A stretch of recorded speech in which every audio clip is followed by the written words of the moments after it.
welcome to Twist Fashion DIY. Today I'm going to be showing you how to bleach dye a hoodie. So what you will need is some thick bleach. This is from Tesco's. A hoodie, obviously this is an old hoodie with stains on, so it wouldn't be any good for a charity shop anyway, so I'm just going to upcycle it basically. Open your bleach and just basically go mad with it. Whee!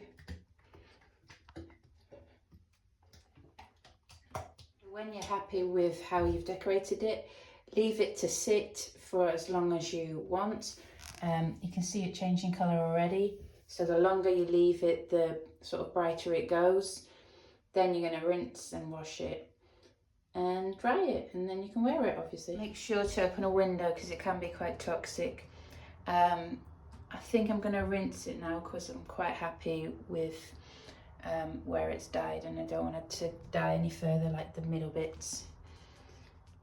Thanks for watching. I hope you subscribe for more DIYs and like this video. Leave any comments or questions below and I'll be happy to answer them.